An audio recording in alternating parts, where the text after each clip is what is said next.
सत्केवल Vidya Mandir, myself Sajan Kumar Prajapati, class 12 science, subject physics, unit number 2।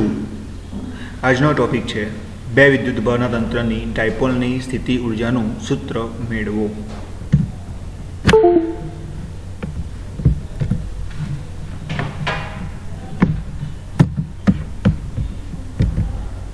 મિત્રો, તમે જોઈ શકો છો કે આજનો જે ટોપિક છે તેના વિશે આપણે વાત કરવાની છે, જેનું નામ છે બાહ્ય ક્ષેત્રમાં બે વિદ્યુતભારના તંત્રની સ્થિતિ ઉર્જા। એટલે કે આપણી પાસે કોઈ ક્ષેત્ર, જે બાહ્ય ક્ષેત્ર જે છે તેની અંદર કોઈ તંત્ર છે અને એ તંત્ર બે વિદ્યુતભારથી બનેલું છે અને તેનાથી મળતી સ્થિતિ ઉર્જા શોધવાની છે। તો પ્રશ્ન આ રીતે પૂછાય કે બાહ્ય ક્ષેત્રમાં એકબીજાથી આર અંતરે રહેલા બે વિદ્યુતભારોના તંત્રની સ્થિતિ ઉર્જાનું સૂત્ર મેળવો। પ્રશ્નમાં આપણને કીધું છે કે બાહ્ય ક્ષેત્રમાં, એટલે કે કોઈ વિદ્યુત ક્ષેત્ર જે છે, બાહ્ય ક્ષેત્ર છે, તેમાં એકબીજાથી, એટલે કે બે વિદ્યુતભાર જે છે જે એકબીજાથી આર અંતરે રહેલા છે અને તેવા વિદ્યુતભારોના બનતા આ તંત્રની મદદથી આપણે તેની સ્થિતિ ઉર્જા, એટલે કે વિદ્યુતભારના તંત્રની સ્થિતિ ઉર્જાનું સૂત્ર મેળવવાનું છે। તો પ્રશ્ન પ્રમાણે સૌપ્રથમ આપણે અહીંયા આગળ એક આકૃતિ ડ્રો કરવી પડશે। આકૃતિના દર્શાવ્યા મુજબ કે બાહ્ય ક્ષેત્રની અંદર એકબીજાથી આર અંતરે રહેલા, જે આપણે શું કહે છે કે અંતર આર છે, અને આર અંતરે રહેલા બે વિદ્યુતભારો Q1 અને Q2 આપણને બતાવેલા છે અને આ બે વિદ્યુતભારોથી બનતું એક તંત્ર આપણને અહીંયા આપેલું છે અને આ તંત્રથી મળતી સ્થિતિ ઉર્જા, એટલે કે U નું સૂત્ર મેળવવું છે। મિત્રો, આપણે અગાઉ સ્થિતિ ઉર્જા વિશે અને તેની કેટલીક લગતી અગત્યની થિયરી વિશે વાત કરી ચૂકેલા છે। તો પહેલા આપણે સ્થિતિ ઉર્જા શું છે એને એકવાર યાદ કરી લઈએ। તો સ્થિતિ ઉર્જા એટલે શું? તો આપેલા વિદ્યુત ક્ષેત્રમાં કોઈ વિદ્યુતભારને અનંત અંતરેથી વિદ્યુત ક્ષેત્રમાંના કોઈ બિંદુએ લાવવા માટે, એટલે કોઈ વિદ્યુતભાર છે જેને અનંત અંતરેથી આપેલા ક્ષેત્રમાંના કોઈ બિંદુએ લાવવા માટે ત્યાં રહેલા ક્ષેત્રની વિરુદ્ધ કરવું પડતું કાર્ય, એટલે કે વિરુદ્ધ કરવું પડતું કાર્ય વિદ્યુતભારને કોઈ બિંદુએ લાવવા માટે, જેને આપણે તે વિદ્યુતભારની સ્થિતિ ઉર્જા, એટલે કે U તરીકે ઓળખીએ છીએ, જેને આપણે અહીંયા શોધવાનું છે। બરાબર છે? તો દરેકને સ્થિતિ ઉર્જા શું છે તેના વિશે ખ્યાલ હોવો જોઈએ। સ્થિતિ ઉર્જા સિમ્બલ શું આવશે? U આવશે। એ પણ તમારે યાદ રાખવાનો છે કે સ્થિતિ ઉર્જા બરાબર U આવે છે। ચલો, તો આપણે પ્રશ્ન મુજબ આપણે અહીંયા આકૃતિ ડ્રો કરી દીધી, આકૃતિ જોઈ પણ લીધી છે। તો હવે આકૃતિ પરથી આપણે થોડું વર્ણન કરી લઈએ। આપણે આકૃતિમાં જોઈ શકીએ છીએ કે બાહ્ય ક્ષેત્ર Eની અંદર બે વિદ્યુતભારો Q1 અને Q2 અનંત અંતરેથી કોઈ બિંદુ પાસે આપણને લાવવાના છે અને જે બિંદુને આપણે P અને અહીંયા Q તરીકે બતાવેલો છે। એટલે આજે બતાવ્યા છે અનંત અંતરેથી અહીંયા લાવ્યા બાદની સ્થિતિ છે। એટલે કોઈ વિદ્યુતભાર જે છે Q1, જેને આપણે અહીંયા ધારો કે અનંત અંતરેથી કોઈ બિંદુ P પાસે લાવ્યા છે, અને એક બીજો વિદ્યુતભાર જે છે Q2, એને કોઈ અનંત અંતરેથી આપણે બિંદુ Q2 પાસે, કેપિટલ Q પાસે લાવ્યા છે। એટલે કે આપણે એવું કરવું છે અને આ બિંદુઓના અંતરો અનુક્રમે ઉગમ બિંદુથી કેટલા છે? R1 અને R2। કયા છે? R1 અને R2 છે। તો આપણે બોલી શકીએ કે ઉગમ બિંદુ O થી આપેલા બિંદુ P નું અંતર કેટલું છે? R1 છે। ઉગમ બિંદુ O થી આપેલા બિંદુ Q નું અંતર કેટલું છે? R2 છે। હવે આપણે એવું પણ બોલી શકીએ કે જ્યારે કોઈ વિદ્યુતભાર Q1 ને અનંત અંતરેથી આપેલા બિંદુ P પાસે લાવીએ છીએ ત્યારે તેનું અંતર ઉગમ બિંદુ કેટલું છે? R1 છે। આ જ રીતે કોઈ વિદ્યુતભાર Q2 ને અનંત અંતરેથી કોઈ બિંદુ Q પાસે જ્યારે લાવીએ છીએ ત્યારે તેનું ઉગમ બિંદુથી અંતર આપેલા બિંદુનું કેટલું છે? R2 છે। યાદ રાખજો, રાઈટ। હવે આપણે આપણી થિયરીમાં થોડા આગળ જઈએ। હા, અને આપણને અહીંયા પણ કહ્યું છે કે બે વિદ્યુતભાર જે Q1 અને Q2 છે એમની વચ્ચેનું અંતર કેટલું છે? તો R છે। કેટલું છે? R છે। બરાબર છે, જે આપણે અહીંયા આકૃતિમાં બતાવેલું છે।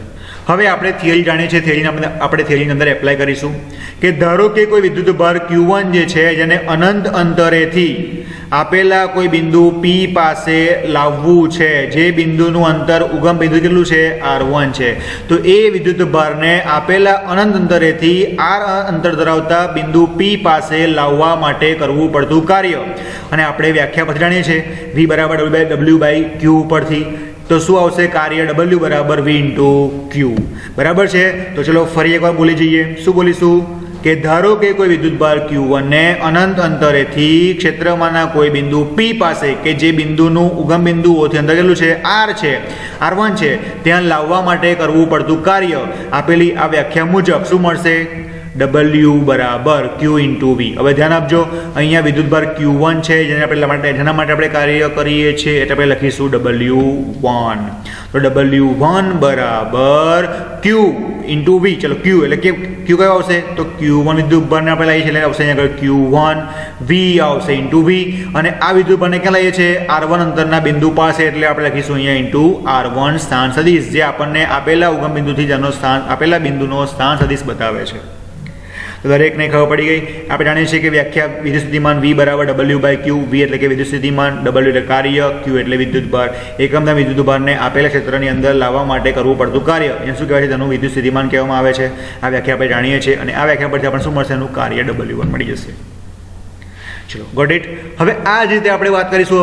હવે ધ્યાન સાંભળજો. હવે Q1 વિદ્યુતભાર તો અહીંયા ઓલરેડી આવી ગયો છે, એટલે કે આ વિદ્યુતભારનું હવે શું આપણને શું મળશે? વિદ્યુતીય ક્ષેત્ર મળશે. ધ્યાનથી સાંભળજો. પહેલા અહીંયા આપેલા ક્ષેત્રમાં કોઈ વિદ્યુતભાર હતો નહીં, એટલે આપણે ક્ષેત્ર અહીંયા કોઈ પણ વિદ્યુતભાર હોવાના કારણે કોઈ ક્ષેત્ર આપણને જોવા મળતું હતું નહીં. પરંતુ હવે અહીં તો Q વિદ્યુતભાર પોતે Q વિદ્યુતભાર અહીંયા આવી ચૂક્યો છે, તો તેનું અહીંયા શું હશે? વિદ્યુતીય ક્ષેત્ર હશે. એટલે આ તમારે ધ્યાનમાં રાખવાનું છે. ચલો હવે પહેલા સ્ટેપની જેમ ફરી બીજું સ્ટેપ બોલીશું કે ધારો કે Q2 વિદ્યુતભારને અનંત અંતરેથી આપેલા બિંદુ Q પાસે, કે જેનું ઉગમ બિંદુથી અંતર કેટલું છે? R2 છે, ત્યાં લાવવા માટે કરવું પડતું કાર્ય. અગેન વ્યાખ્યા મુજબ આની V બરાબર W/Q મુજબ W2, કારણ કે Q2 વિદ્યુતભારને લાવીએ છીએ એટલે W2 બરાબર Q2.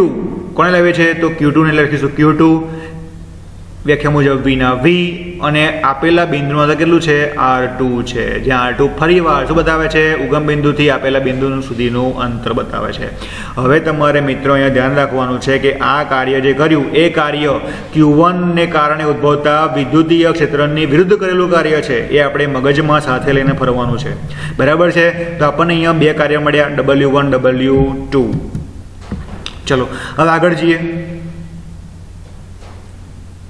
કે બે વિદ્યુતભારો એટલે કે Q1 અને Q2 ને આપણે અનંત અંતરથી કોઈ બિંદુ પાસે લાવ્યા છે, જેમના અંતરનો ક્રમ કયા છે? R1 અને R2 છે, જે આપણે આગળ વાત કરી. બરાબર છે? હવે આપણે કહ્યું તેમ કે હવે આજે આપણે Q2 વિદ્યુતભાર જે હતો એને આપણે અનંત અંતરેથી જ્યારે આપેલા બિંદુ પાસે લાવ્યા ત્યારે આપણે શું કરવું પડ્યું? કાર્ય કરવું પડ્યું. અને મેં તમને હમણાં કીધું એમ કે આપણે મગજમાં શું સાથે લઈને ફરવાનું છે કે ઓલરેડી આપણને Q1 વિદ્યુતભાર ત્યાં હાજર હોવાને કારણે તેનો આપણે શું મળશે? વિદ્યુત સ્થિતિમાન મળશે, અને એની વિરુદ્ધ વિદ્યુત ક્ષેત્ર મળશે, અને એની વિરુદ્ધ આપણે આ કાર્ય કરેલું છે. બરાબર છે? માટે લખીશું કે Q2 ને કારણે Q2 પર થતું કાર્ય. બરાબર છે? કે Q1 વિદ્યુતભાર ઓલરેડી ત્યાં હાજર છે, એટલે કે એના વિદ્યુત ક્ષેત્રની વિરુદ્ધ Q2 વિદ્યુતભાર પર થતું કાર્ય જો લખ્યું છે બાજુમાં એની વિરુદ્ધ. બરાબર છે? તો એ કાર્ય શું લખીશું? W3 બરાબર, ચલો વ્યાખ્યા મુજબ, ચલો W3. તો એ કાર્ય આપણને કેટલું મળ્યું હતું? આ કાર્ય ઓલરેડી Q2 વિદ્યુતભારનું જ છે, જે આપણે આગળ શું મળ્યું હતું? Q2 V of R2. ચલો Q2 લખી કાઢીએ. ખબર પડી ગઈ? હવે આ Q2 વિદ્યુતભારને આપણે લાયા અને આ કાર્ય W3 કરાયું. એ કોના વિરુદ્ધ કરાયું છે? Q1 ના વિરુદ્ધ. બરાબર છે? એટલે શું આવશે કે વિદ્યુત સ્થિતિમાન V બરાબર શું આવશે? વ્યાખ્યા મુજબ શું આવે? કે Q upon R. તો કે Q1 upon R. પણ અહીંયા વિદ્યુતભાર કયા છે? 1 અને 2. તો શું આવશે? R12. Got it? જેના આપણે આગળ Q2 V of R2. બરાબર છે? Q2 એમ ના એમ, અને V બરાબર શું આવે? વ્યાખ્યા તો વિદ્યુત સ્થિતિમાન V બરાબર વ્યાખ્યા શું છે? કે Q upon R. તો V બરાબર કે Q અને R બરાબર શું લખીશું? અહીં કોની રિલેટેડ આપણે વાત કરીએ છીએ? Q1 અને Q2 ની. તો શું આવશે અહીં આગળ? R12. જ્યાં R12 શું બતાવે છે? R12 બરાબર Q1 અને Q2 વચ્ચેનું અંતર બતાવે છે. બરાબર છે? હવે આપણે આવું એટલા માટે શોધવું પડ્યું કારણ કે આપણે આ જે કાર્ય કર્યું છે એ કાર્ય આપેલા તંત્રમાં, જેના આપેલ તંત્રમાં ઓલરેડી આ Q1 વિદ્યુતભાર શું છે અહીંયા આગળ હાજર છે, એના વિરુદ્ધ કાર્ય કરાવ્યું, એટલે આપણે W3 શોધવું પડ્યું. રાઈટ? જે આપણને આટલું મળે છે. ચલો હવે આપણને આપેલા બંને વિદ્યુતભારને કારણે મળતું કાર્ય મળી ગયું. હવે આપણે જાણીએ છીએ કે કાર્ય બરાબર શું આવે? તો આપેલ તંત્રની સ્થિતિ ઉર્જા. તો બોલીશું કે માટે તંત્રની સ્થિતિ ઉર્જા અથવા તંત્રની કુલ સ્થિતિ ઉર્જા બરાબર તંત્રનું કુલ કાર્ય. હવે ધ્યાન આપો, તંત્રની કુલ સ્થિતિ ઉર્જા. હવે કુલ સ્થિતિ ઉર્જા એટલે શું? તો તંત્રમાં રહેલા કુલ વિદ્યુતભારની સ્થિતિ ઉર્જા. આપણી પાસે ટોટલ કેટલા વિદ્યુતભાર છે? 2. તો પહેલાની વિદ્યુત સ્થિતિ ઉર્જા વત્તા બીજાની સ્થિતિ ઉર્જાને શું કહેવાય? તંત્રની કુલ સ્થિતિ ઉર્જા. એટલે શું કહેવાય? આપણે કહીશું આગળ U કહી દઈએ છીએ. અને કરવું પડતું કાર્ય તો આપણે કયા કાર્ય કર્યા? તો કાર્ય કર્યું W1 W2 W3. ચલો W1 કેટલું મળ્યું તો આપણને જો ઉપર ફરી એકવાર કેટલું મળ્યું છે Q1 V of R1.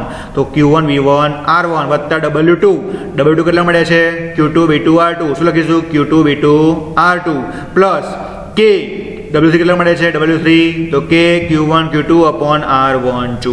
ખ્યાલ આવી ગયો. તો આ જે તંત્રની સ્થિતિ ઉર્જા મળી એ આપણને આપેલા તંત્રની કુલ સ્થિતિ ઉર્જા મળે છે. અને આપણે જાણીએ છીએ લાઈન બહુ ઇમ્પોર્ટન્સ છે કે તંત્રની સ્થિતિ ઉર્જા બરાબર તંત્ર પર કરવું પડતું કાર્ય.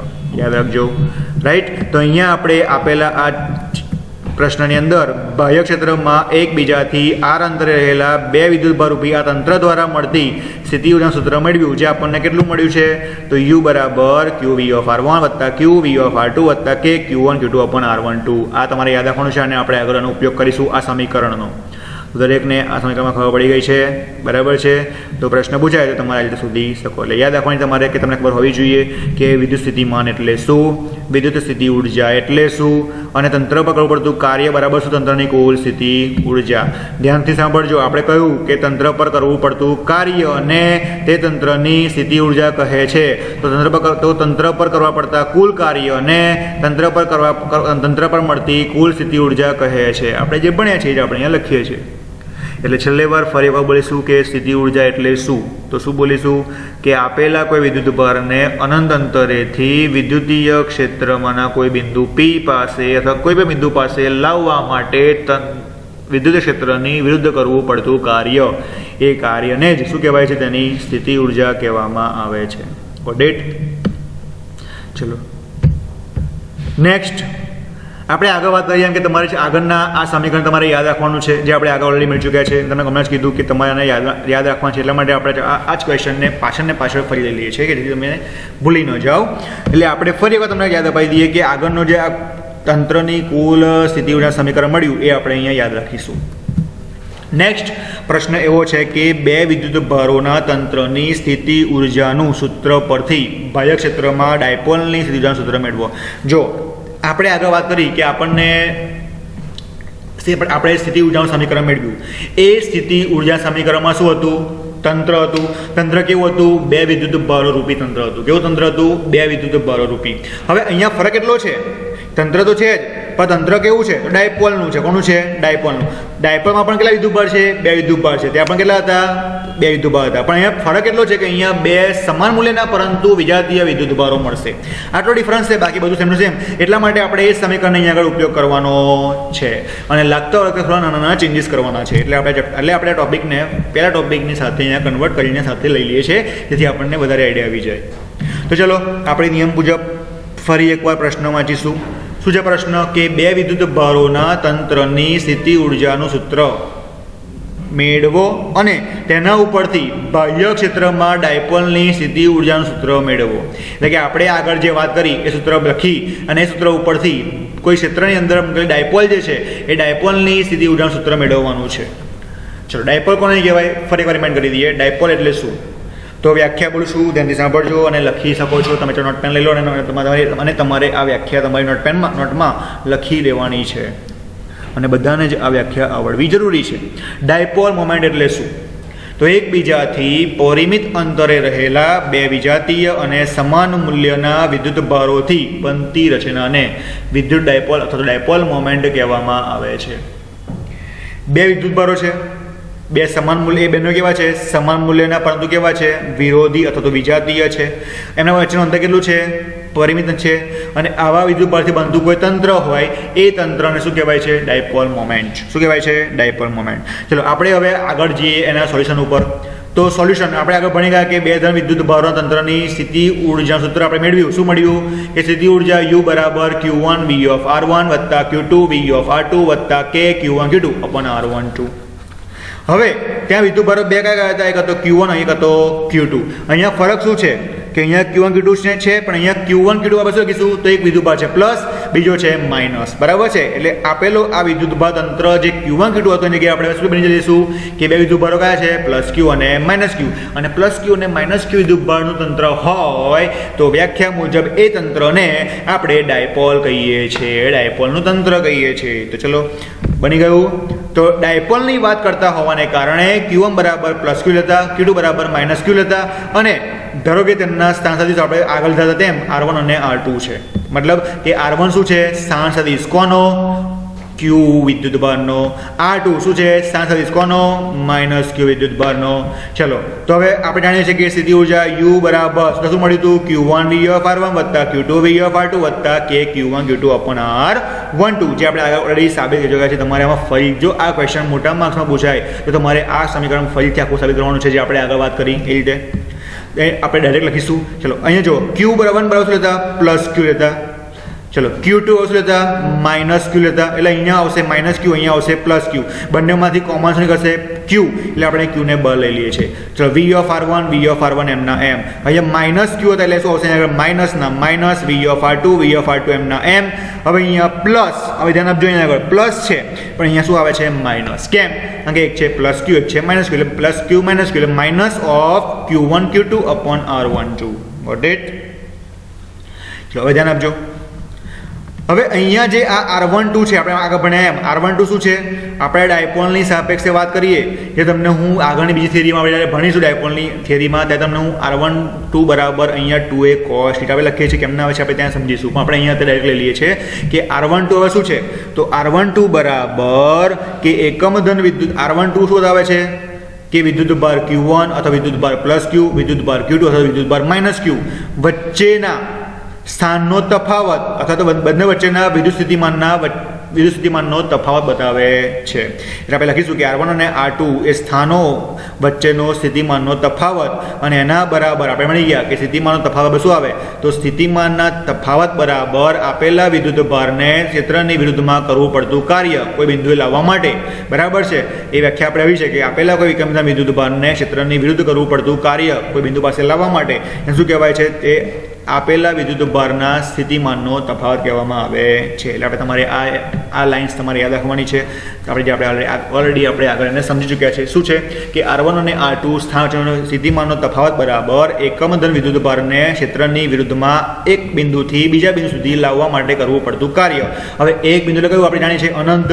બીજું બિંદુ એટલે કયું? વધારેલું બિંદુ. લાવવું પડતું કાર્ય અને સ્થાનાંતર 2a cos θ. હવે આપણે અહીંયા ઇન્ટુ સ્થાનાંતર 2a cos θ એટલા માટે લખીએ કારણ કે અહીંયા ડાયપોલ છે.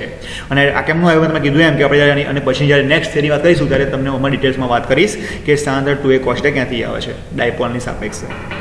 એટલે આપણે અહીંયા આને જો ઇક્વેશનના ફોર્મમાં લખો તો શું આવશે? શું આવશે અહીંયા આગળ? V2 માઇનસ V1 એટલે કે ડેલ્ટા V બરાબર અહીં શું આવશે? કાર્ય W ઇન્ટુ સ્થાનાંતર 2a cos θ. રાઈટ? ચલો આગળ જઈએ.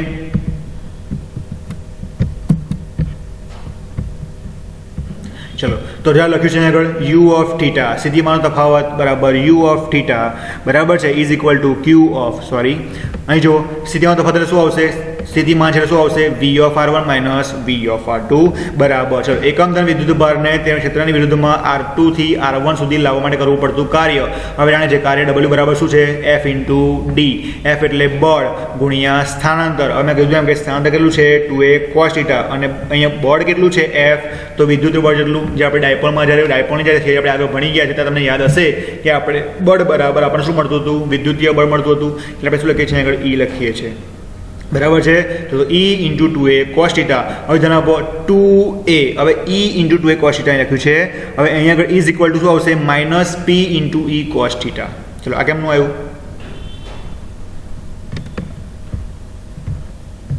જો આપણે જાણીએ છીએ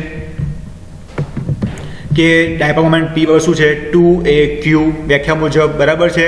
પરંતુ આપણે અહીંયા એકમ ધન વિદ્યુત ભાર માટે વાત કરીએ છીએ, અને એકમ ધન વિદ્યુત ભાર આપણે ડાયપોલમાં કેટલા આવશે? બે સમાન મૂલ્યના વિદ્યુત ભાર છે એટલે Q કેવા છે? સમાન મૂલ્યના છે. એટલે આપણે Q શું લખીશું? P બરાબર 2aq બરાબર 2a. એટલે કે 2a જગ્યાએ શું લખીએ છીએ? આગળ P લખીએ છીએ. તો 2a બરાબર લખીશું P માઇનસ E ના માઇનસ E cos θ ના cos θ. રાઈટ? ચલો, આ V of R1 minus V of R2 શું કહેવાય છે? વિદ્યુત સ્થિતિમાનનો તફાવત. હવે તફાવત આવી લખી શકું V dash of θ is equal to minus PE cos θ. હવે ધ્યાન આપો અહીંયા આગળ આપણે આગળ ભણી ગયા છે કે વિદ્યુત સ્થિતિમાનના તફાવતને આપણે શું કહીએ છીએ? તો વિદ્યુત સ્થિતિ ઉર્જાનો પણ તફાવત. એટલે આપણે શું લખીએ છીએ આગળ v ઓફ r થીટા બરાબર આ જે ટર્મ્સ છે એના હવે શું લખતા u ડેશ ઓફ થીટા લખતા is equal to minus p cos થીટાના માઇનસ p cos થીટા અહીં એપ્લાય કરી દઈએ છીએ બરાબર. કારણ કે આપણને આનું મૂલ્ય કેટલું મળ્યું છે માઇનસ p, એટલે કે આ સમીકરણને તમારે અહીંયા મૂકી દેવાનું છે. ધ્યાન આપજો. તો u ડેશ ઓફ થીટા બરાબર, ચલો હવે અહીંયા ધ્યાન આપો, આ q of v of r1 minus v of r1 minus v of r2 બરાબર શું છે? તો આપણે શું લખ્યું છે આગળ, અહીંયા શું લખ્યું છે અને બરાબર શું લખીશું આપણે આગળ માઇનસ p cos થીટા, એટલે અહીંયા શું આવી જશે minus p cos theta minus k q1 q2, હવે q પ્લસ q અહીં માઇનસ q એટલે બે સરખા છે એટલે q સ્ક્વેર અપોન હવે r બરાબર આપણે શું લખ્યું છે આગળ 2a cos થીટા, એટલે અહીંયા શું આવશે આગળ 2 a બરાબર છે. ચલો તો u ડેશ ઓફ થીટા બરાબર હવે આ અદિશના ફોર્મમાં છે અને આપણે સદિશના ફોર્મમાં લખી શકીએ તો માઇનસ p સદિશ ડોટ e સદિશ માઇનસ કે q સ્ક્વેર અપોન 2a. તો આ જે આપણને સ્થિતિ ઉર્જાનું સમીકરણ મળ્યું એ આપણને ડાયપોલ માટે મળે છે. ડાયપોલ થિયરીમાં આપણે ભણી ગયા છે બરાબર છે, અંતર આપણે 2a લઈએ છીએ. ચલો તો અહીંયા પ્લસ q અને માઇનસ q ને બાહ્ય ક્ષેત્રની વિરુદ્ધ લાવવા માટે કરવું પડતું કાર્ય એ કેવું છે? સમાન અને વિરુદ્ધ છે. તેથી આપેલા કુલ કાર્ય આપણે કેવું મળશે? શૂન્ય મળશે. હવે કુલ કાર્ય શૂન્ય મળે તો w બરાબર u ડેશ ઓફ થીટા, તો w ડેશ આપણે w કેટલું મળ્યું 0, તો w ડેશ બરાબર 0, તો u ડેશ બરાબર 0 મળશે. પણ u ડેશ કિંમત કેટલી છે? આટલી છે, રાઈટ. એટલે આપણે શું લખીશું કે u ડેશ બરાબર w, તો u બરાબર શું મળ્યું આપણને? Minus pe. શું મળ્યું છે? Minus p. અને આપણે આ સેકન્ડ ટર્મને આપણે અહીંયા અવગણીએ છીએ, રાઈટ. ધ્યાન આપજો કે કરવું પડતું કાર્ય બરાબર સ્થિતિ ઉર્જા બરાબર છે, તો સ્થિતિ ઉર્જા u બરાબર w, ત્યાં w તો શૂન્ય થાય છે. કેમ? કારણ કે બંને વિદ્યુત ભારો કેવા છે? સમાન અને વિરુદ્ધ દિશામાં, સમાન અને વિજાતીય છે અને એકબીજાને નાબૂદ કરે છે, માટે w બરાબર 0 આવશે. એટલે કે u બરાબર 0 અને u બરાબર શું છે? આ છે તો minus p minus k square upon 2a બરાબર. તો માઇનસ p અને જેમાં સેકન્ડ આપણે શું કરીએ છીએ આગળ અવગણીએ છીએ, જે આપણે આગળ સાબિત કરી ચૂક્યા છે સમીકરણ કે u બરાબર માઇનસ pe જેવું જ સમીકરણ જોવા મળે છે, રાઈટ. તો આને કહેવાય છે ડાયપોલનું મળતું સ્થિતિ ઉર્જાનું સમીકરણ. બધા યાદ રાખવાનું છે અને બધાએ ધ્યાનથી આ થિયરી યાદ કરી મોડે લખવાની છે. તો છેલ્લે એકવાર ફરી બોલી જઈએ, ડાયપોલ મોમેન્ટ કોને કહેવાય? તો એકબીજાથી પરિમિત અંતરે રહેલા બે સમાન અને વિજાતીય વિદ્યુત ભારોથી બનતી રચનાને ડાયપોલ મોમેન્ટ કહેવામાં આવે છે. Thank you.